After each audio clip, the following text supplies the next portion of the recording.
Messi to Saudi Arabia is picking up steam here. The move has been reported in the AFP. Messi's camp denies the story, however. If I'm not mistaken, it was George, his father, who said there's absolutely nothing agreed with any club for next season. We'll decide at the end of the season. Nothing is signed, agreed, or verbally agreed. Only fake news using Leo's names. Messi's representatives are understood to have met with 3 potential clubs: Al Nassr, Al Hilal, and Al Ittihad, as well as Saudi Arabia's Public Investment Fund. Don't we all know that? JJ, I'm coming to you on this one because obviously this one's a very complicated situation. He's now back at training. Can you maybe give us an update on that one? And what's your overall thought on this recent statement? Yeah, he is back in training, which was an interesting one. I mean, with regards to the statement, doesn't surprise me because let's face it, you know, if Messi ends up deciding that he wants to go to Saudi Arabia, that offer's still going to be there in a couple of months' time. It's not going to go away. But we know that Messi's priority is to stay in Europe. You know, he still wants another crack at the Champions League. And realistically, for him to achieve that or to even have a chance of that, he needs to give Barcelona maximum time because they can't just make the changes needed in order to try and bring him in overnight. You know, it's going to take a lot of sort of financial gymnastics, a lot of unexpected transfers, players being sacrificed. You know, there's also been some reports earlier today suggesting that Barca are very close to confirming that Sergio Busquets is going to be leaving the club. You know, could that perhaps pave the way for Messi to return one last time? It's difficult to imagine. You know, obviously, you know, when you sort of separate the kind of romantic element of it, I mean, it's hard to imagine any club in Europe really sort of wanting to take a risk on a veteran Lionel Messi after 2, let's face it, unsuccessful years with PSG, despite the fact that the second has been much better than the first.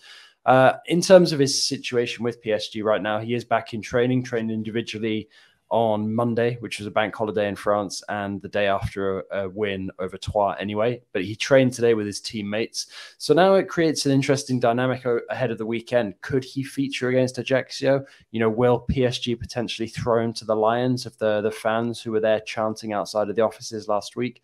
I guess we'll see soon. But no, it's certainly one that feels like it's got plenty of legs ahead of this summer. But for me, I'd be really surprised if Messi made an early decision. I think for me, Ian, with this whole Messi situation, I'm just going to throw something random out there, just randomly out there. JJ says that Messi wants to stay in Europe, right? More than likely, Newcastle United are going to make the Champions League. They need a marquee signing. Messi goes there, plays Champions League football. He'll be a god in tights in Newcastle. God in tights. Wait, Ian, why are you covering your head for? Plays there. Then from there, later on, you can go to Saudi Arabia. All right, I see your Messi in Geordie land, and I raise you Neymar at St James's Park. I know the Neymar was going to happen. Yeah. No, but honestly, in all seriousness, though, I don't know. I just personally feel I wouldn't rule out the Saudi thing. That's what I would not rule out for Lionel Messi. I know people say about him coming to the MLS, getting shares in a club, and I've had conversations with people saying that. I'm like, the money he's being offered in Saudi Arabia, he could buy any football club in the world and have his own football club. Why would he come to the MLS just for shares when he can buy a full football club?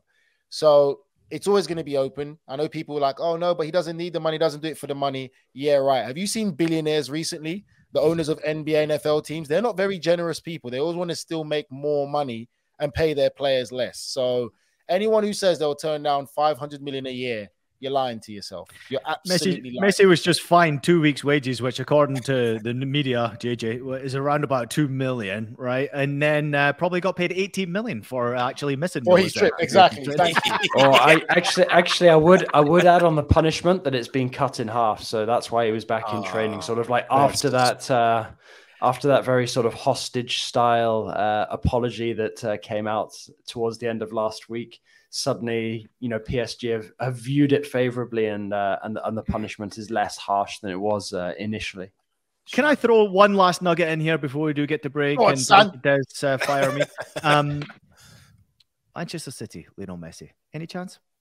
That could happen. Oof. I would not rule that out. If I'm honest, I wouldn't. If Messi's on that field today, surely that would have to come from Guardiola, though, because if you're a Premier League club, especially one in Europe, and you're looking at a 36-year-old Lionel Messi and expecting him to stand up to the rigors of not just the Premier League, the League Cup, the FA Cup, and the Champions League as well. No, he doesn't have to play every game, but you need to be able to rely on him for the wages you're going to be paying him. They will rely on him because look at the things that he's got around him. Erling Haaland with Lionel Messi's vision. Oh my God! Forget about but then what does that suddenly do to Alvarez? I know. I was thinking, look at the smile on his face. He's just wound it up. He's just thrown it.